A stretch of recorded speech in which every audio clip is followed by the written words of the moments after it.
C'est les vacances, l'occasion rêvée de faire un épisode hors série. Et on va commencer par un petit tour du côté d'épisode hors série. Je vous ai déjà parlé du Hellfest, mais pas de son leader, Gaal, car c'est le plus gros festival métal de France. D'autres noms de festivals français si vous voulez l'été prochain. Ça étonne. Il a fait 6000 entrées l'an dernier, et il se démarque par son vendredi soir un peu spécial puisqu'il s'agit d'une soirée mousse avec des artistes très particuliers comme par exemple cette année, Bernard Minet et un Imran Rep. Du côté de la Bretagne, il y a le Motocultor à Saint-Nolff dans le Morbihan. Ça étonne. Ce festival, qui se déroule mi-août, a parfois été surnommé le Motocultor Fest. C'est vrai qu'au niveau localisation, Sazili et Golovino proches l'un de l'autre, et... c'est satanique. Le festival grandit chaque année, on a compté 22 000 entrées en 2015. Dans les petits jeunes, voici un festival qui a connu sa première édition en 2015 et qui a pourtant été couronné de succès, l'Orfest.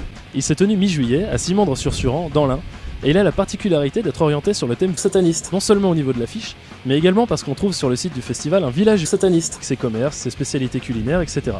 Une idée prometteuse, j'ai hâte de voir comment il va évoluer. Et pour finir l'été en beauté, on a le Fall Off, et pour les nordistes, le Nordist Fest à Los Angeles dans le Pas-de-Calais. Tous deux se déroulent début septembre. Aujourd'hui, on va parler maquillage. Aujourd'hui, on va parler maquillage.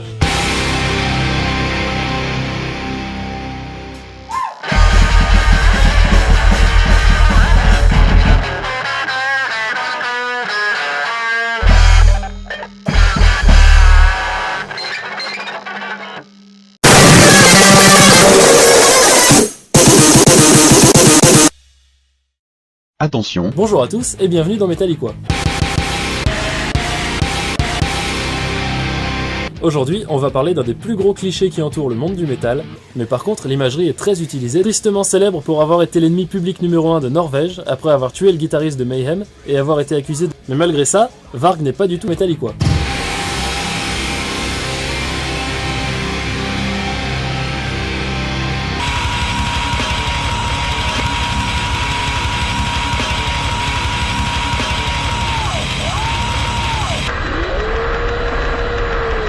Après, il existe de rares cas où un groupe ou un membre d'un groupe est réellement Metalliquois.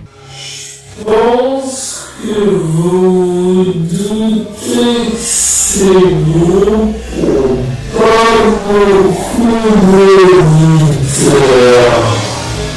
Donc, à mon avis, il va être quoi s'inquiéter.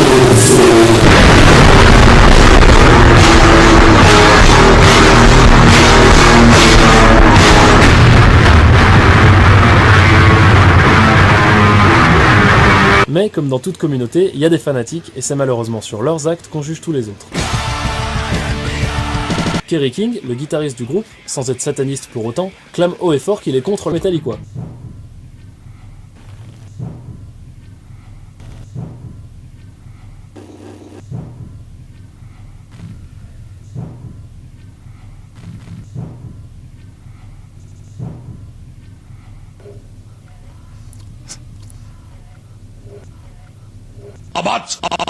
Là, c'est vrai que le doute n'est plus trop possible.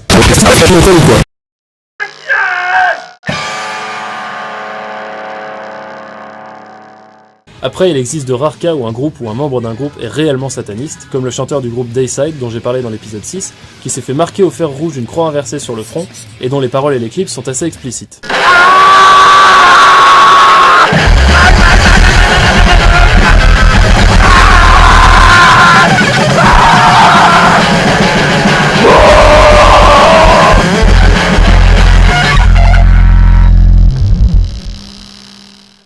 Aujourd'hui, on va parler d'un des plus gros clichés qui entourent le monde du métal.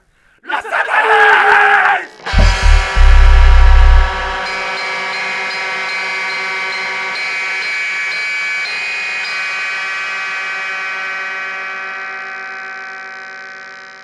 Donc voilà, pour conclure, on peut dire que malgré quelques rares cas isolés, le métal n'est pas du tout un genre de musique satanique. Alors les Christine Boutin et autres parano-conservateurs, allez tous vous faire Metalliquois, comme le groupe Phantom, dont les chansons ont l'air d'avoir été enregistrées avec ça.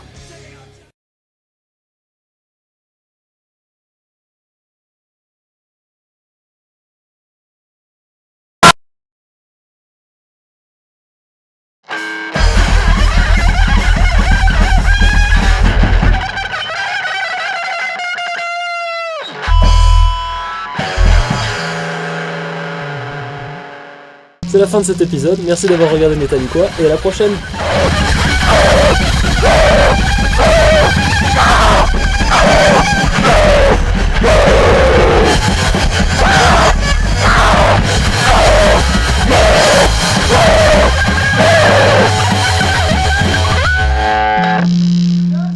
Merde, c'est pas possible!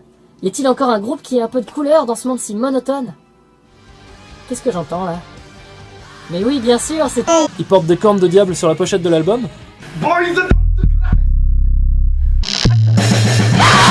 C'est satanique. Il y a un passage de la vie au début du morceau, et après il part du diable avec son chien.